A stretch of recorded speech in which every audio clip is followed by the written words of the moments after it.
Assalamualaikum warahmatullahi wabarakatuh. Bismillahirrahmanirrahim.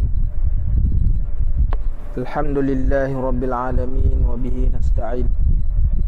Wassalatu wassalamu ala asyrafil anbiya'i wal mursalin wa ala alihi wa sahbihi ajma'in.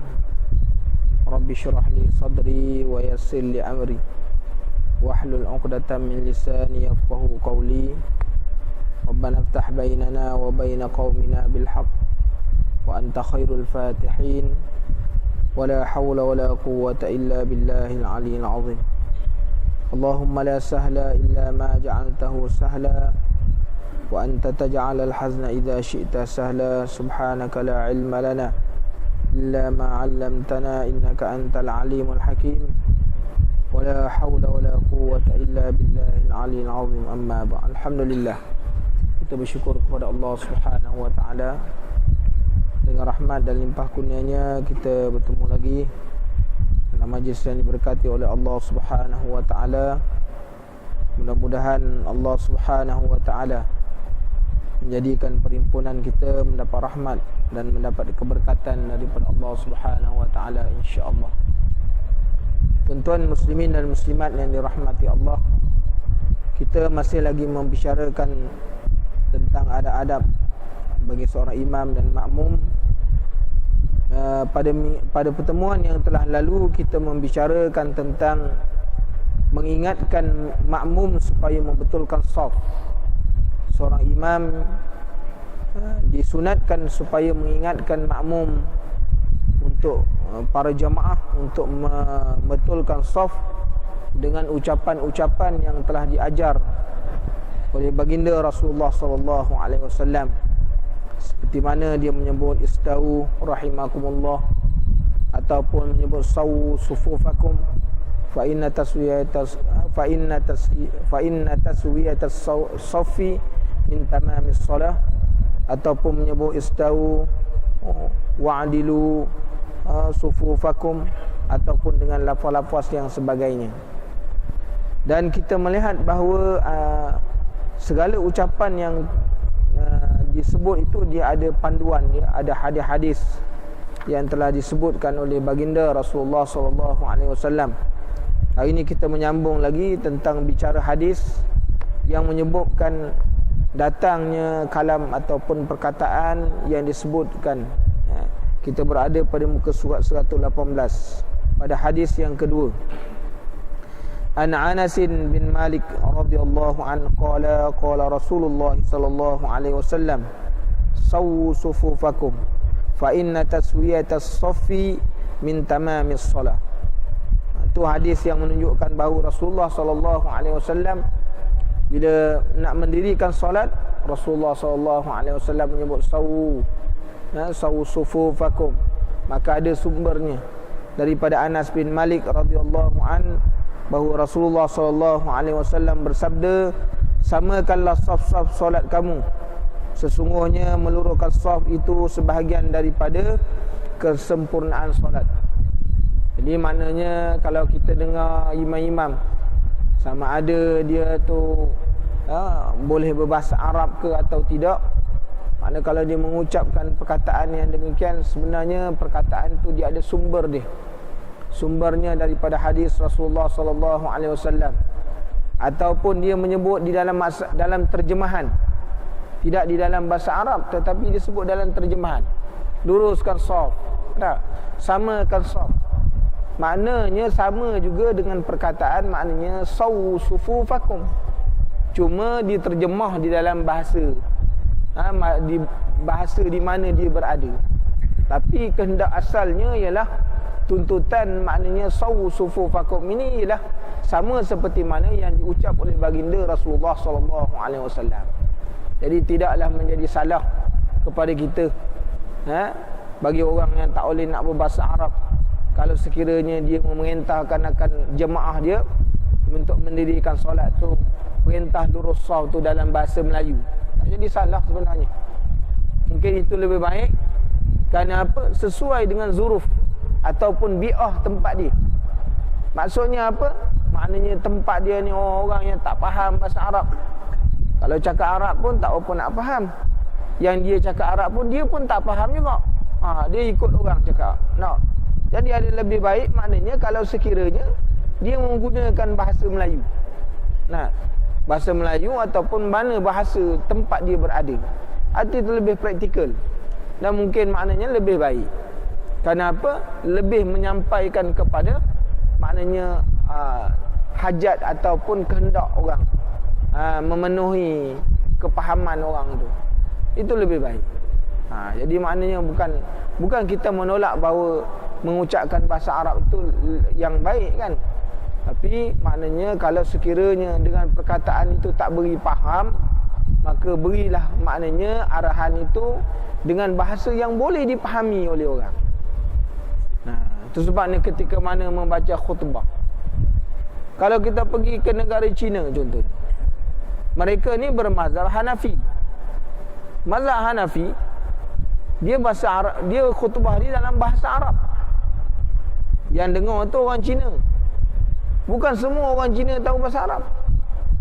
Tapi mazhab Hanafi menghendaki bahawa khutbah kedua, khutbah pertama, kedua mesti bahasa Arab. Lepas tu dibaca bahasa Arab. Bukan semua orang Cina tu faham. Yang sekolah ialah. Jadi itu dia tuan-tuan.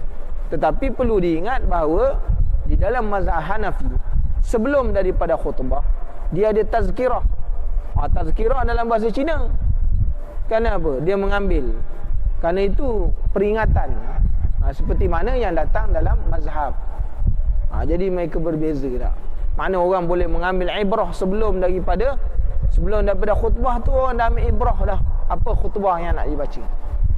Dia berbeza tuan-tuan. Muslimin dan muslimat yang dirahmati Allah. Kita kalau baca khutbah tu baca bahasa Arab semua, memang pakat tak faham belaka. Tak? Jadi inilah kehendak. Kerana khutbah ni tujuannya nasihat. Nak menyampaikan maknanya nasihat. Kalau nasihat tu tak sampai, tak dipahami, maka menyebabkan maknanya dia tidak memberi manfaat. Tujuan khutbah tu ialah untuk memberi manfaat kepada jamaah supaya ingat kepada Allah, ittaqullah dan sebagainya. Muslimin dan muslimat yang dirahmati Allah. Dalam hadis yang lain, Rasulullah sallallahu alaihi wasallam daripada riwayat Bukhari menyebutkan bahawa Rasulullah sallallahu alaihi wasallam bersabda, "Sawu sufufakum fa inna taswiyatas sufufi min iqamatis salah." Mana ada dalam riwayat yang lain, riwayat yang diriwayatkan oleh Bukhari, bahawa Rasulullah sallallahu alaihi wasallam dalam satu keadaan yang lain, ketika mana Rasulullah nak mendirikan jamaah ataupun nak melakukan solat jamaah, Rasulullah memerintahkan para jamaah dengan lafaz, samakanlah saf kamu, sesungguhnya meluruskan saf itu adalah sebahagian daripada mendirikan solat. Dengan lafaz yang lain, tapi maknanya sama juga. Lafaz-lafaz yang berbeza-beza. Supaya apa? Supaya orang tak jemu dengar. Bila maknanya, ataupun yang keduanya, kalau mendengar sesuatu lafaz yang berbeza, maknanya orang tak pelik. Ini arahan apa pula? Ini arahan yang macam mana pula? Sedangkan arahan itu maknanya sama je. Cuma dengan lafaz-lafaz yang berbeza, supaya manusia ni dia tidak jemu dengan satu perkataan. Jadi itulah hebat dan bagaimana Rasulullah sallallahu alaihi wasallam ni, kalam Rasulullah ni maknanya memberi perkataan yang berbeza tetapi membawa makna yang sama. Aksiru minal kalam walakin makna wahid. Makna dia sama, tapi kalam dia berbeza-beza. Kita tengok bagaimana Allah Ta'ala pun menggunakan perkataan yang demikian, julu dan makna julus. Ada kalanya menggunakan qu'ud. Jalasa maksudnya duduk, qu'ud maksudnya duduk, tapi maknanya perkataan berbeza, makna sama juga. Ada. Jadi inilah dia tuan-tuan, indahnya maknanya bahasa Arab tu. Itu sebab bila bahasa ni kita salah, bahasa Arab ni salah dari segi sebutan, dia membawa makna-makna yang berbeza-beza. Tak? Makna yang berbeza. Kemudian hadis yang keempat daripada Muhammad bin Muslimin bin Sa'ib, bahawa dia kata, sahibul maqsurati qala sallaitu ila jambi Anas bin Malik radhiyallahu an yauman faqala hal tadri lima suni'a hadzal ud faqultu la wallah qala kana Rasulullah sallallahu alaihi wasallam yad'u yadahu alaihi fayaqulu istawu wa'addilu sufufakum. Daripada Muhammad bin Muslim bin Sa'ib, pemilik Maksurah, iaitu bilik khas imam. Jadi Maksurah ni dia bilik imam. Imam ni ada bilik khas dia. Ada bilik khas dia. Jadi bila imam ni dia nak keluar, dia nak mendirikan solat, dia keluar pada satu tempat. Itu sebabnya sunnah tu. Sunnahnya apabila imam ni dia nak mendirikan solat, dia jangan duduk bersama dalam saf. Sebelum mendirikan solat tu, dia kena keluar daripada satu tempat yang berasingan. Kenapa? Menunjukkan kepada hibbah. Mana tak? Maknanya ketinggian. Izzah, dia izzah. Makna ketinggian. Jadi imam, kalau di Masjid Al-Azhar tu, kalau di Al-Azhar masjid, kalau imam waktu dia azan tu, ketika mana nak naik khutbah, imam akan keluar daripada satu pintu.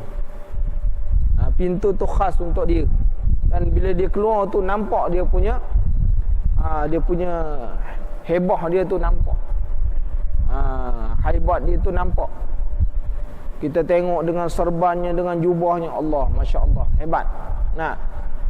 Jadi itu. Dan kita juga kena sebab itu sunnah Rasulullah sallallahu alaihi wasallam.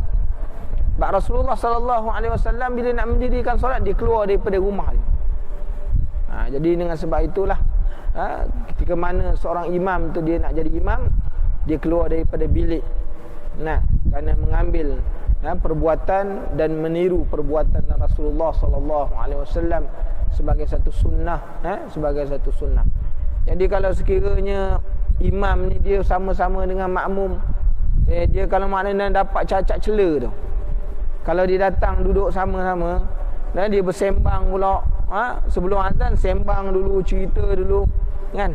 Jadi nampak cacat celah ataupun nampak keaiban dia tu, bila dia jadi imam, menyebabkan orang ni hilang dia punya hilang maknanya dari sudut hormat dia. Itu sebabnya itu sebab ni dalam adab-adab ni kita kena perlu berjaga, kan? Itu sebabnya seorang ayah kalau dia tu imam, ada tempat-tempat yang anak-anak tak boleh masuk, kan? Bilik-bilik yang ayah guna tu tak boleh masuk. Bilik mandi ke kamar ke apa tak boleh masuk. Sebab apa? Sebab itu dari sudut maknanya memberi hormat. Kan? Jadi itu sebabnya tuan-tuan, muslimin dan muslimat yang dirahmati Allah. Kalau di Mesir tu, kita dah belajar di Mesir, bilik imam tu, bilik tandah-tandah imam ni orang lain tak boleh guna. Dia ada bilik tandah dia dikunci. Hanya imamnya yang akan guna. Sebab kalau orang lain guna, kiranya nampak kecacatan ni, orang ni akan menceritakan kain. Bila orang ikut tu nampak akan rendah dia, maknanya imam tu. Itu sebabnya tak boleh. Tak bolehnya bukan maksudnya haram, tak? Maknanya menjauhkan. Jadi seorang imam tu sebab dia ada tempat wuduk dia.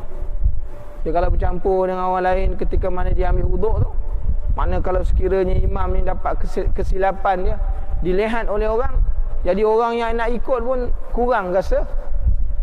Maknanya tengok kecacatan tu nampak. Jadi dengan sebab itu, sebab imam tu dia ada adab-adab dia. Dia kena menjaga adab-adab supaya jangan nampak makna kecacatan. Manusia tidak boleh lari daripada cacat celah, kan? Kerana Allah Ta'ala menyebut dalam Quran, wa khuliqal insanu dha'ifa. Manusia ni dijadikan oleh Allah Ta'ala sifat dia lemah. Semua orang ada kelemahan. Tapi bagi imam, bagi Bilal, jangan nampak tu. Itu sebabnya kalau imam dia isap rokok, imam-imam sekarang isap rokok.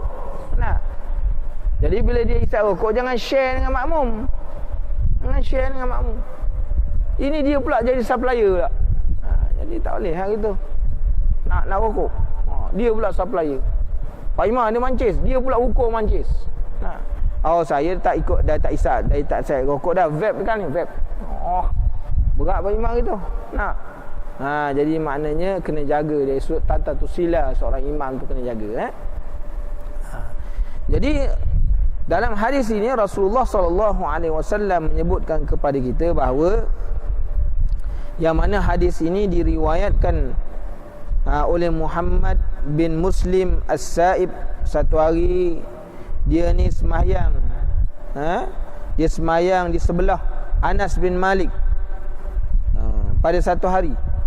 Lantas beliau berkata, adakah kamu mengetahui mengapa kayu ini diperbuat? Ada sebatang kayu.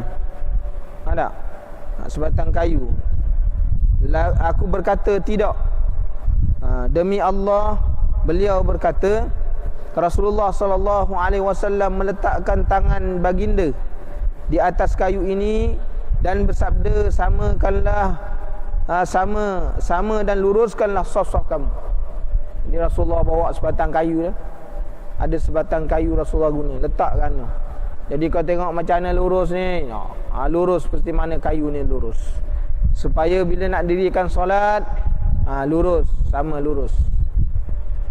Jadi itu dia sebut kepada kita lah. Sampai begitu sekali kepentingan yang disebut, yang ditunjuk oleh baginda Rasulullah SAW dalam bab meluruskan saf. Kan? Dalam meluruskan saf. Zaman dulu tak ada macam kita tuan-tuan. Ini dah ada dan lain dah. Terkeluar juga. Ada dah kotak tu. Dia luar kotak juga. Yang parking jenis salah juga. Dah memang biasa parking salah. Ada dah kotak dah. Kita kata tak mengaji ke? Takkan tak pernah datang masjid. Dia boleh diri luar juga kotak. Kita tolak dia, tak mau dia pergi. Tolak depan. Dia kerahkan badan dia. Berat ni. Jadi kena ingatkan peringatan Rasulullah SAW kepada kita kan. Kalau kita semayang dengan orang Arab lagi pula. Kalau kita jenis tak ikut sah ni, dia main-main tarik je. Dia tak kira. Dia tarik je. Itu dengan orang Arab. Orang kita ni lembut lagi. Cakap lurus, samakan saf, tolak pelan-pelan. Orang Arab tak ada tolak pelan-pelan tu. Kan? Dia main tarik je. Gentap je tangan kita. Tu bezanya orang Arab ni dalam bab menjalankan hukum. Dengan kita ni berbeza. Kan? Dan hadis yang kelima daripada Muhammad Muslim an Anasin bihadzal hadisi qala inna Rasulullah sallallahu alaihi wasallam kana idza qama ila salati akhadhahu bi yaminihi summa altafata faqala i'tadilu sawu sufufakum summa akhadhahu bi yasarihi faqala i'tadilu sawu sufufakum. Daripada Muhammad bin Muslim, daripada Anas bin Malik. Hadis ini, dengan hadis ini beliau berkata, sesungguhnya apabila Rasulullah SAW hendak mendirikan solat, baginda akan memegang kayu dengan tangan kanannya, kemudian berpaling ke arah kanan, lantas bersabda, berdirilah dengan tegak dan samakanlah saf-saf kamu. Kemudian baginda akan memegang kayu ini dengan tangan kirinya, lantas berkata, berdirilah dengan tegak dan luruskanlah saf-saf kamu. Rasulullah tu pergi. Rasulullah pegang kayu dah. Bila nak berdirikan, kata saw sufufakum. Kanan, sauf. Pusing ambil kanan tangan dia, sauf. Mana orang dapat tegak ikut Rasulullah punya tu. Sauf. Itu Rasulullah pada zaman Rasulullah SAW. Zaman Sayyidina Abu Bakar As-Siddiq radhiyallahu anhu pula. Mana manusia dah jauh dengan Rasulullah. Jadi bagi arahan sauf. Tambah pula dengan apa? Pada zaman Sayyidina Abu Bakar, letakkan ada orang jaga kat saf tu. Bawa rotan dah tu. Nak pergi tengok kaki-kaki orang tu sama tak? Tak, kerana tak sama je dipukul. Bagi sama. Kalau kita buat macam ni boleh juga. Tapi orang sampai sana terus keluar sana. Kena baling keluar. Nah. Tu zaman tu. Zaman Sayyidina Abu Bakar As-Siddiq radhiyallahu anhu. No, mana tak sama tu dipukul rotan. Nah. Ni tengok dalam bab nak menjaga saf. Mereka cukup berhati. Cukup maknanya tegas dalam bab bila mendirikan solat, saf ni mesti dijaga tu. Sebab apa? Mereka berpegang dan memerhatikan hadis Rasulullah sallallahu alaihi wasallam, apabila orang semayang dalam keadaan saf bengkak-bengkok, saf yang terputus-putus, nasaya dicempakkan di dalam hati mereka penyakit. Jadi penyakit ni ulama-ulama mentafsir penyakit ni boleh diertikan dia. Ada boleh bawa maksud tu penyakit dalam dalaman. Ada yang boleh bawa maksud kepada penyakit luaran. Tetapi kebanyakan ulama mengatakan bahawa bila saf tak sama, saf bengkak-bengkok ni penyakit apa? Penyakit hati. Dalam tu akan ditimpakan oleh Allah Ta'ala dengan penyakit hati. Itu sebabnya bila mendirikan solat, sepatutnya solat ini kafaratun. Solat ni mengkafarahkan dosa. Tapi yang malangnya bila dia mendirikan solat, dia lepas semayang, dia buat dosa balik. Sebab tak menjaga. Saf tu tak dijaga dengan betul. Tak ambil perhatian. Tidak mengambil berat tentang masalah saf. Sebab tu Allah Ta'ala cempakkan penyakit. Semayang selalu rajin, semayang berjamaah, tapi dalam hati ni penuh dengan penyakit. Jadi ambil, datang tu cari salah orang, cerita keburukan orang dan sebagainya. Sebab apa? Kerana tak mengambil berat peringatan Rasulullah sallallahu alaihi wasallam. Tidak mengambil berat. Jadi itu sebab kita kena hati-hati tuan-tuan. Bila Rasulullah sallallahu alaihi wasallam ni dia berkata, menyebutkan dalam hadis ni, wama yantiqu anil hawa. Rasulullah ni tak bercakap ikut hawa nafsu dia. Sudah tentu Rasulullah berkata tu dia ada panduan. Allah Ta'ala yang memberi itu, kan? Jadi dengan sebab itu amalkan sunnah-sunnah Rasulullah sallallahu alaihi wasallam, ya. Sebenarnya banyak lagi hadis yang lain menerangkan tentang kelebihan saf solat yang sempurna dan boleh didapati daripada kitab-kitab hadis seperti mana kitab Raudhah dan daripada Imam Nawawi, Riyadhus Shalihin. Dalam kitab Riyadhus Shalihin Imam Nawawi dan kelebihan saf pertama. Jadi kita boleh tengok dalam kitab-kitab yang lain lah. Sebab dia ni nak tunjukkan kepada kita, bawa sikit-sikit saja. Okey. Kemudian peramalan muazzin masa kini. Macam mana kita tengok muazzin masa kini?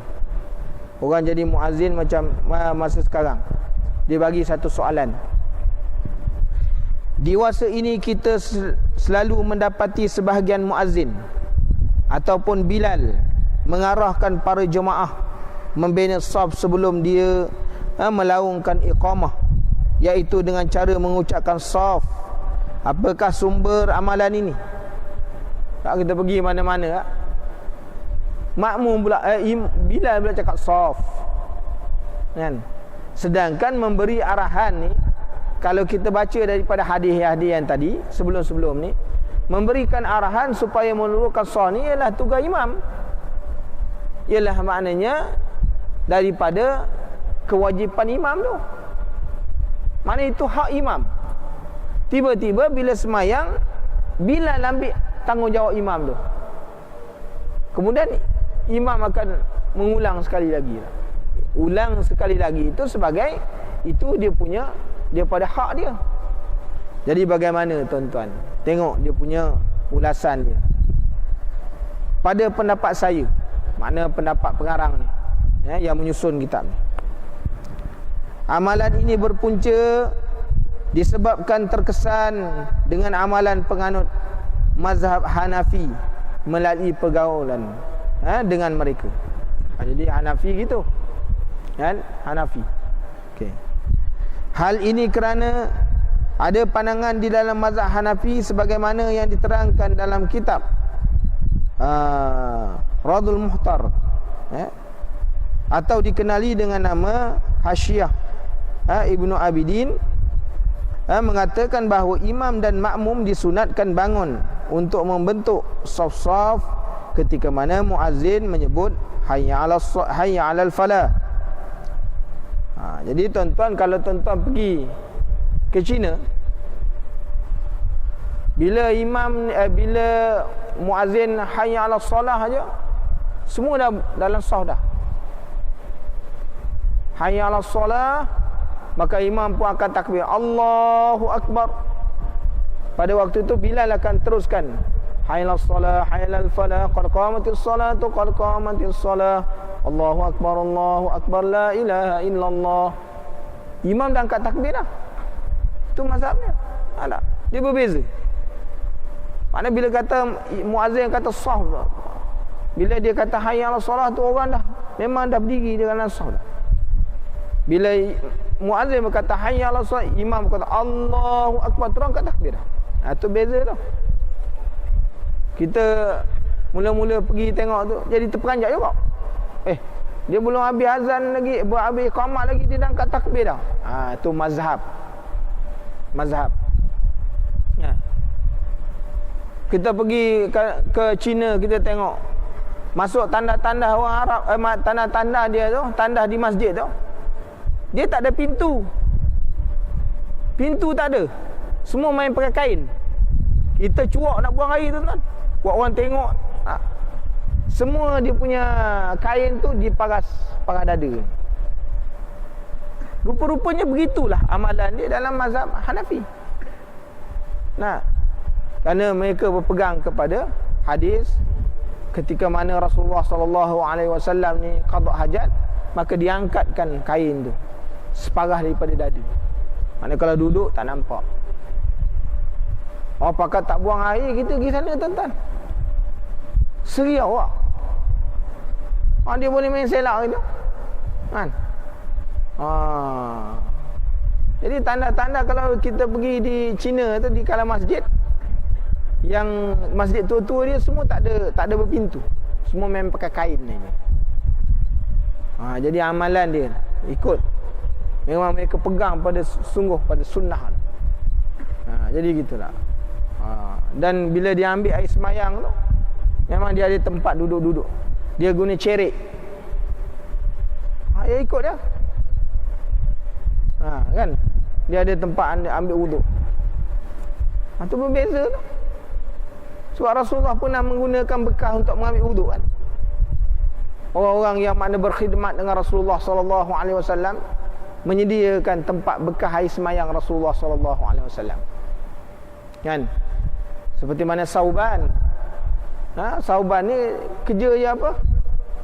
Sediakan bekas kendi untuk Rasulullah ni ambil wuduk. Jadi orang-orang Hanafi dia pegang gitu. Kita pakai paip, buka nak basuh sikit je, air keluar macam air terjun. Jadi orang-orang tu dia faham lagi, guna air sikit je, tapi selesai semua. Jadi tuan-tuan, muslimin dan muslimat yang dirahmati Allah, kita tengok bila kita pergi tempat-tempat lain ni, kita akan nampak mana apa perbezaan-perbezaan di antara mazhab kan. Apabila muazzin menyebut qad qamatis solah sebanyak 2 kali, maka imam akan mengangkat takbir bagi menunaikan solat. Jadi kalau kita berjalan, itu sebab dia Allah Ta'ala berfirman dalam Quran, fasiru fil ard. Dia suruh kita berjalan. Berjalan di atas muka bumi ni, pergi tempat-tempat yang lain, tengok macam mana orang-orang tempat lain nak. Tu fasiru fil ard fanzur. Suruh tengok orang-orang di China tu, pengamalan hidup agama dia berbeza dengan tempat kita. Kan? Kalau pergi ke Saudi lain pula, pergi Mesir lain pula. Tak sama. Dari sudut penghayatan dia berbeza. Kan? Kalau kita pergi ke China, dia semayang, banyak orang-orang Cina ni dia tak boleh semayang ni duduk ni. Dia tak boleh duduk. Sebab mereka ni makanan-makanan mereka ni banyak jenis apa tau? yang guna apa ni, makanan-makanan laut ni, seafood kan kita kata. Jadi dia orang susah. Jadi macam mana mereka nak mendapat fadilat supaya boleh sujud? Jadi dia punya kursi tempat duduk tu, dia ada kursi, depan dia ada meja. Maknanya waktu dia rokok separuh, waktu dia sujud, maka kepala dia di atas kerusi, dia kena kepada permukaan meja tu. Tak. Jadi dia akan dapat merasakan bahawa sujud gitu. Kalau kita tak ada, duduk kerusi, sujud, rokok, Allahu Akbar, tak ada apa yang kena. Tapi orang-orang Cina tu yang bermazhab Hanafi, mereka buatkan kerusi tu yang ada dia punya depannya ada meja dia. Jadi kalau dia sujud tu, kepalanya, dahinya kena kepada meja, seolah-olah itu tempat sujud. Tu kan berbeza. Berbeza tu tempat tu. Cadang nak buat, siapa-siapa yang pandai buat. Kursi itu bersambung, dia tempat duduk bersambung. Jadi kalau waktu dia tidak menggunakan untuk semayang, dia boleh jadikan tu tempat baca Quran. Tu berbeza. Kita tengok ni, ada maknanya baik juga dia buat begitu. Orang tua tak merasa nak dapat sujud kat lantai tu, buatkan benda tu. Itu satu inovasi kan, yang tak ada tempat kita kan. Sebab kita tak ada. Kalau semayang tu semua guna kerusi. Jadi rokok dan sujud kadang-kadang tak berbeza pun. Tu berbeza. Maknanya kita kena pastikan ada dari sudut. Bila semayang ni, rokok dengan sujud mesti ada perbezaannya. Jangan sampai tak ada beza. Kalau rokok, sujud itu juga. Jadi mana satu sujud, mana satu rokok, tak dibezakan. Sehingga maknanya boleh jadi tidak sah dalam solat kan? Kerana tidak ada perbezaan di antara perbuatan rokok dan sujud dia. Maka dikata sebagai penyelarasan, dia kata, dalam mengamalkan hadis yang menyatakan bahawa imam perlu memerintahkan para jamaah membina saf-saf solat dengan keadaan mereka, dengan kaedah mereka, maka muazzin yang bermazhab Hanafi mengamalkan pendekatan dengan menyuruh para jamaah membina saf solat sebelum iqamah dilaungkan. Pada pendapat saya, perkara seperti ini seeloknya tidak diamalkan di Malaysia kerana dua sebab. Yang pertama, tidak mendapati amalan sunnah Rasulullah SAW seperti mana di dalam hadis sebelum ini yang menunjukkan bahawa baginda sebagai imam mengarahkan pembentukan saf solat, bukan Bilal atau muazzin. Yang keduanya, tidak menempati pengamalan mazhab setempat, iaitu mazhab Asy-Syafi'i. Jadi kita ni, bi'ah kita ni lain tuan-tuan. Zuruh kita, tempat kita lain. Sebab kita ni bukan mazhab Hanafi, kita mazhab Asy-Syafi'i. Dalam mazhab Asy-Syafi'i, adab memberi arahan itu adalah daripada hak maknanya seorang imam kan. Dalam nak memerintahkan supaya iqamah, maka itu hak imam. Dalam nak memberi arahan supaya meluruskan saf, itu hak imam. Adapun nak melapaskan maknanya azan, itu hak kepada Bilal, itu hak Bilal. Jadi masing-masing telah ditentukan kan, hak-hak mereka telah ditentukan. Tak boleh maknanya seorang imam ni tak boleh dia mengambil hak akan Bilal punya hak. Jadi kita ni mazhab kita Syafi'i. Syafi'i ni pengamalannya lain.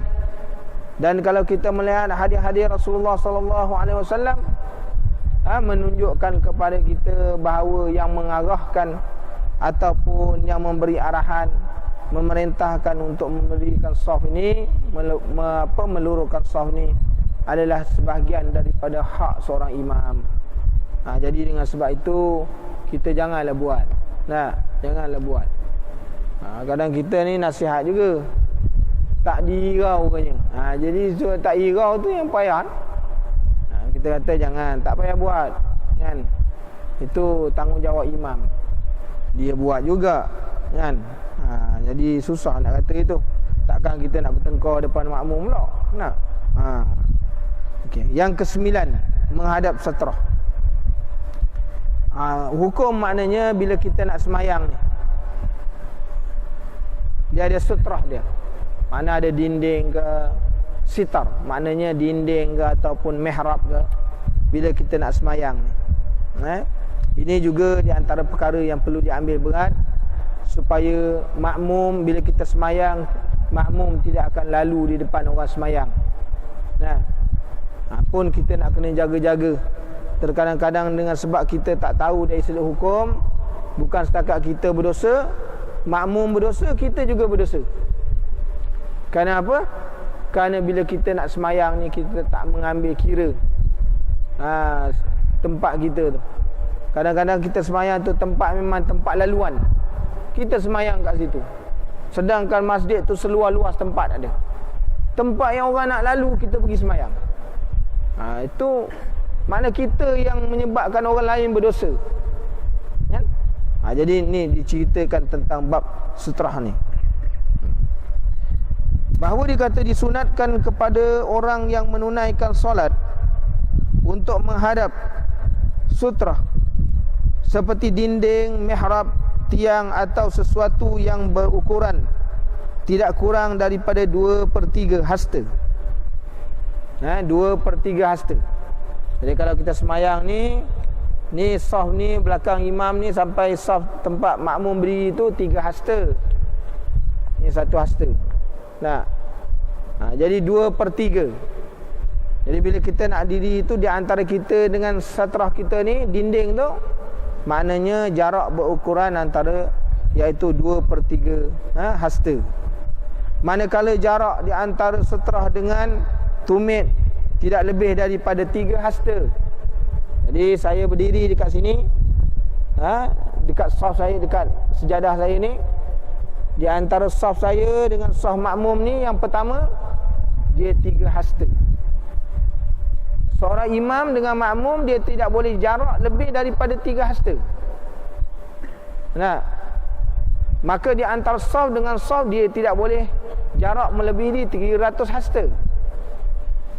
Jadi kalau kita semayang ni, imam kat sini, makmum yang pertama tu dekat kipas angin tu, tak sah semayang, tak sah solat jemaah.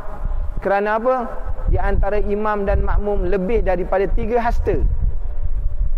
Tapi bila dah ada saf dekat sini, contoh di belakang saya ni ada saf, mari saf yang kedua, dia tidak boleh melebihi daripada 300 hasta.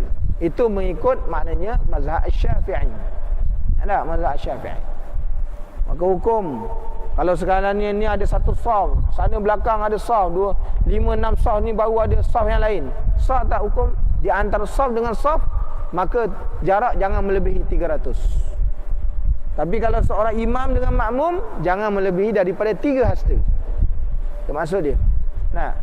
Ini orang yang semayang lebih jarak antara imam nanti ni sini, 4 lain daripada itu baru sah yang pertama, maka hukum tak sah solat berjamaah, kan?